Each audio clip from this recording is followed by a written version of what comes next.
अकलूज नगर परिषद सार्वत्रिक निवडणूक 2025च्या अनुषंगाने आपण ज्येष्ठले वॉर्ड क्रमांक 5 बद्दल बोलला. आता भाजपा उमेदवार नगराध्यक्ष पदाच्या ज्या कोथमिरे मॅडम आहेत, असा बोलबाला आहे की त्या उच्च शिक्षित आहेत. त्यांच्या घराण्याची पार्श्वभूमी खूप सुंदर आहे.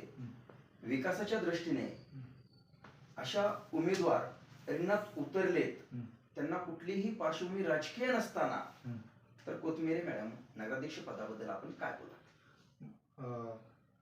कोथमिरे मॅडम ह्या एज्युकेटेड आणि त्यांचं कुटुंब, त्यांचे वडील सासरे ग्रासवन अधिकारी होते आणि ते सासरे सुधाकर विजय चौकात गेल्या सभेत त्यांनी अकलूजचे एक एज्युकेटेड नगराध्यक्ष उमेदवार, त्यांना सर्व समस्याची जाण आहे आणि अकलूजचा सर्वांगीण विकास जर व्हायचा असेल तर ते आमच्या कोथमिरे ताई भारतीय जनता पार्टीच्या सुशिक्षित उमेदवार निवडून येणं अतिशय गरजेचं आहे.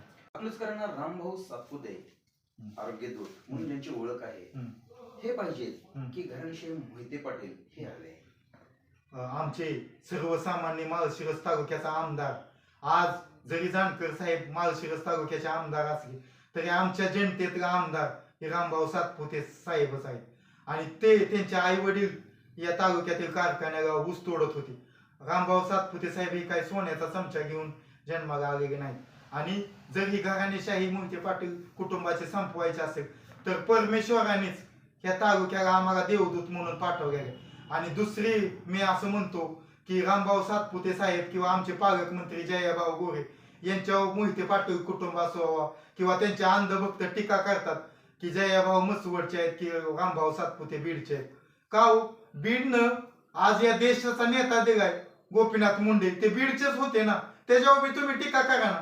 या महाराष्ट्राचा ज्यांनी विकास केला ते गोपीनाथ मुंडे बीडचे होते, पण आज आपल्या देशाचा स्वाभिमान आहे बीडचं. रामभाऊ सातपुते किंवा जयाभाऊ हे काय पाकिस्तान मधून आलेले नाहीत, ते महाराष्ट्रातले आहेत. शिवछत्रपतींचा जन्म पुणे जिल्ह्यात झाला, पण आज जर त्यांना मानताय ना, मग तुम्ही त्यांना काय पुणे पुरतं बंदिस्त करू शकता का? आज जोपर्यंत सूर्यचंद्र आहे तोवर शिवाजी महाराजाचं नाव राहते. त्याच्यामुळे ही जी तुम्ही टीका करताय भाऊंवर ही चुकीची आहे. आज नामदेव महाराज महाराष्ट्राचे संत होते आणि त्यांनी पंढरपूरचे ते होते, पण त्यांनी आपल्या पंजाब मध्ये ते गेले नामदेव महाराज आणि तिथं त्यांनी लोकांना चांगला मार्ग सांगितलाय आणि शिखाच्या ग्रंथात त्यांच्या 60-65 ओव्या समाधीस केलं.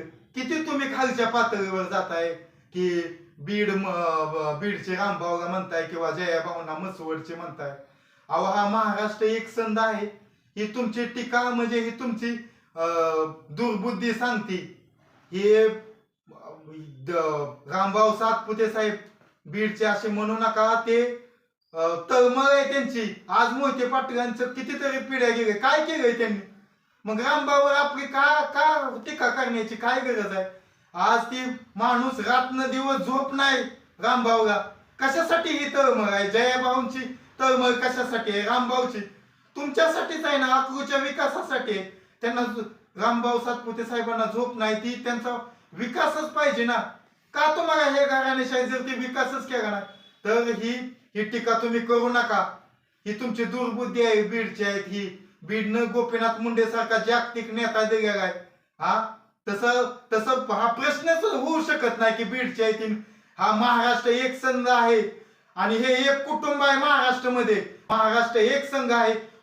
प्रत्येक तालुका एक आहे, प्रत्येक जिल्हा एक आहे आणि तो छत्रपती शिवाजी महाराजाचा मावळा आहे. ते रामभाऊ असू द्या, जयाभाऊ असू द्या, ते महाराष्ट्र माझ्या शिवाजी छत्रपतीचा मावळा आहे आणि त्यांना विकास करायचा आहे.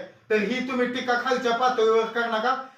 त्या दुर्बुद्धीला अकलूजचा मतदानातून तुम्हाला उत्तर देणार आहे. भारतीय जनता पार्टीचं कमळ दाबून अकलूजचा विकास करणार आहे.